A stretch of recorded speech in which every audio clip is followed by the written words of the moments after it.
এখন হিন্দু মুছলমানৰ ঊৰ্ধত এখন সংগ্ৰাম আৰু এই সংগ্ৰামখনত আমি দেশ আৰু জাতিৰ কাৰণে কৰি আছোঁ, অসম নামৰ মাজনীৰ কাৰণে কৰি আছোঁ।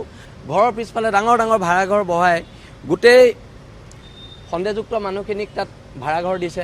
খিলঞ্জীয়া হিন্দু মানুহেও ঘৰৰ পিছফালে হিন্দু বঙালী ৰাখিছে, খেদিব লাগিব। লুকাই চুৰ কৰি মনে মনে সোমাই তেতিয়াতো সংবিধান লৈ নোসোমায়, সংবিধানৰ নিয়ম কানুন মানি নোসোমায় আৰু খেদিবলৈ কিহৰ সংবিধানৰ কথা আহে। এখন ৰাজনৈতিক দলৰ সভাপতিয়ে সংগঠনৰ মুখ্য সচিবলৈ পত্ৰ দিয়া ৰাজনৈতিক ইতিহাসত প্ৰথম অসমৰ। উজনি অসমত লাহে লাহে আগ্ৰাসন হৈছে আৰু আগ্ৰাসনৰ ফলত আমাৰ জনবিন্যাস পৰিৱৰ্তন হৈছে।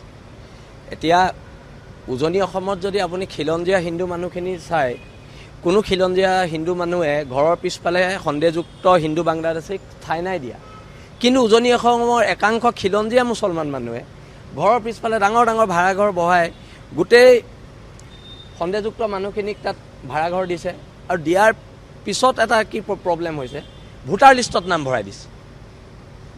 এতিয়া সেইকাৰণে আমি এখন সংগ্ৰাম কৰিছোঁ।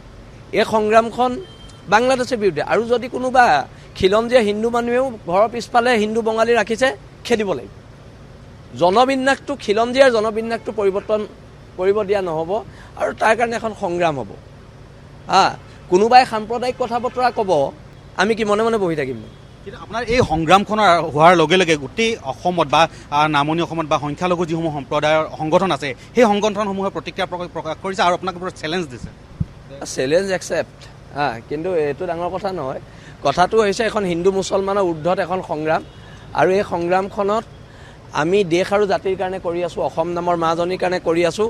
আৰু প্ৰকৃত জাতীয়তাবাদী মানুহ, দেশ আৰু জাতিক ভাল পোৱা কোনো মানুহেই এই আন্দোলনৰ বিৰোধিতা কৰা নাই আৰু শিৱসাগৰত অতি শীঘ্ৰে যোগ্য প্ৰত্যুত্তৰ দিয়া হ'ব। কোৱা হৈছে ৰাজনৈতিক প্ৰেক্ষাপটত, বিজেপিৰ প্ৰেক্ষাপটত আপোনালোকৰ এই ধৰণৰ প্ৰতিবাদ। সংবিধান ভংগ কৰিছে বুলি কৈছে। নহয়, এতিয়া কথাটো হৈছে বাংলাদেশৰ পৰা সিহঁতি কোনখন সংবিধান লৈ আহে। যেতিয়া বাংলাদেশৰ পৰা অসমত সোমাই কোনখন সংবিধানৰ আধাৰত সোমায়? আইন কানুন কেৱল মাত্ৰ সিহঁতি যেতিয়া বাংলাদেশৰ পৰা লুকাই চুৰ কৰি মনে মনে সোমাই তেতিয়াতো সংবিধান লৈ নোসোমায়, সংবিধানৰ নিয়ম কানুন মানি নোসোমায় আৰু খেদিবলৈ কিহৰ সংবিধানৰ কথা আহে? খেদি দিয়া হ'ব। অভিযোগ কৰিছে বিজেপিৰ পৃষ্ঠপোষকতাত আপোনাৰ এই কাম কৰিছে বুলি কৈছে আৰু কালিৰ দিনটোত ৰন্টু পানী ফুকনলৈ এখন পত্ৰ প্ৰেৰণ কৰিছে অখিল গগৈয়ে। চক পত্ৰ দিছে, এইটো অসমৰ ইতিহাসত প্ৰথম। এখন ৰাজনৈতিক দলৰ সভাপতিয়ে সংগঠনৰ মুখ্য সচিবলৈ পত্ৰ দিয়া ৰাজনৈতিক ইতিহাসত প্ৰথম অসমৰ। আজিলৈকে কোনোবা দলৰ সভাপতিয়ে কাৰোবালৈ পত্ৰ দিয়া দেখিছে নেকি? আৰু মোৰ তাত এটা আপত্তি আছে, ৰন্টু পানী ফুকন বীৰ লাচিত থানা অসমৰ মুখ্য সচিব হয়। ৰন্টু পানী ফুকনক তয়কে সম্বোধন কৰি যিখন পত্ৰ দিছে তাত বীৰ লাচিত থানাৰ প্ৰত্যেক সৈনিকৰ আপত্তি আছে আৰু অকণমান ভদ্ৰতা থাকিব লাগে। এতিয়া ময়ো জাতীয় সংগঠনৰ বহুত মোৰ ভাইটি আছে, মই ব্যক্তিগত জীৱনত তয় বুলি মাতোঁ, কিন্তু যেতিয়া সামাজিক জীৱন হয় এখন মঞ্চত থাকোঁ, মই তেখেতক মহোদয় বুলি বা আপুনি বুলি সম্বোধন কৰোঁ। আৰু সেইখিনি ন্যূনতম জ্ঞান থাকিব লাগে। মস্তিষ্কৰ উৰ্বৰতা থকা মানুহে তয়কে জাতীয় সংগঠনৰ এজন মুখ্য সচিবলৈ পত্ৰ প্ৰেৰণ নকৰে। শিৱসাগৰৰ পৰা ৰাজনৈতিক 26ত যুঁজ এখন হ'ব।